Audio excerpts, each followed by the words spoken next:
मालिक को प्रणाम, सभी भाई बहनों को प्रणाम।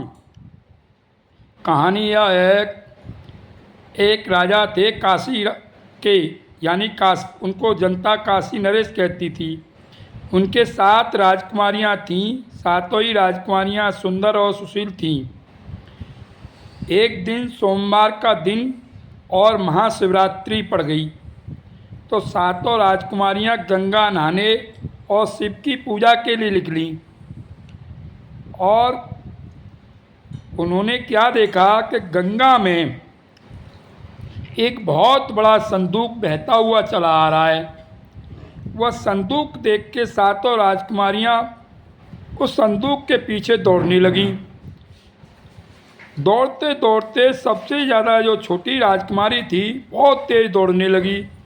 उसका इतनी तेज़ दौड़ के देखना देखकर सभी 6 राजकुमारियां बोलीं, अरे बहन, ज़्यादा तेज़ मत दौड़ो, जो कुछ भी इसमें निकलेगा हम तुम्हें दे देंगे। यह बात सुनकर छोटी राजकुमारी जो है रुक गई और धीरे चलने लगी। और धीरे धीरे जब पहुंची गंगा किनारे तो वह संदूक को बाहर निकाला। जब बाहर निकाला तो उसमें एक आदमी की लाश थी, जो कि गर्दन कटी हुई थी। गर्दन कटी हुई लाश को देखकर 6 राजकुमारियां घबराने लगीं।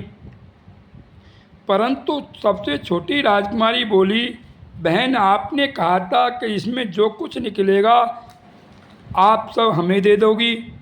अब तो मुझे इसे को दे दो, मैं तो इसके साथ सती होंगी। अब यह सती होने की बात सुनकर सभी 6 राजकुमारियां दुखी होने लगीं और रोने लगीं। लेकिन वह राजकुमारी जिद पर अड़ गई कि मुझे तो इसके साथ सती होना है। आपने कहा था आप मुझे दे दोगे जो कुछ निकलेगा इस बक्से के अंदर।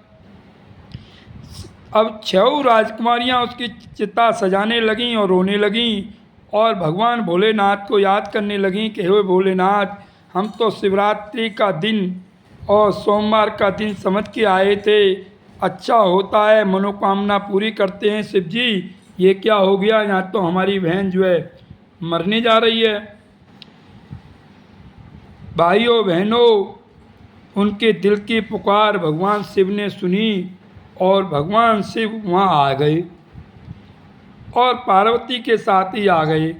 जब वह सब हाल देखा, एक मरे हुए व्यक्ति के साथ राजकुमारी सती होने का जिद कर रही है, तो पार्वती बोली, हे भोलेनाथ, इसे जीवन दान दे दो। भगवान बोले, ये जीवन दान कैसे दे सकते हैं, तो मर चुका है। लेकिन वह माता पार्वती पीछे पड़ गई, बोली, मुझ पर इनका दुख नहीं देखा जा रहा है, इन्हें जीवन दान दे दो। भगवान भोलेनाथ ने भी दयावान थे, आए तो जीवन दान ही देने के लिए थे। उनके पास पहुँचे। पास पहुंचकर भोलेनाथ ने अपनी उंगली चीरी और उसके मुख में डाली और गर्दन उसके शरीर से जोड़ दी। वह राम राम कह के जिंदा हो गया। राजकुमारियां भी खुश हुईं और राजकुमारियों ने बताया कि हमारी बहन जो है आपके साथ सती होना चाहती थी। भगवान भोलेनाथ ने उन दोनों की शादी करा दी वहीं पर।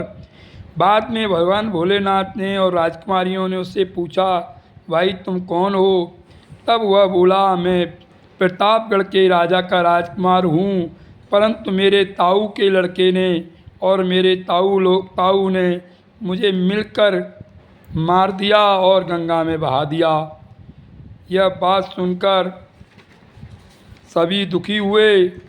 और बताइए, कैसा परिवार के सगे भतीजे को ही मार दिया, सगे चचेरे भाई को ही मार दिया। इस ज़माने की बात है, अब तो और ज़्यादा मारकाट मची पड़ी है। भाइयों बहनों, कहानी अच्छी लगी हो तो इस कहानी को शेयर करें। नमस्कार।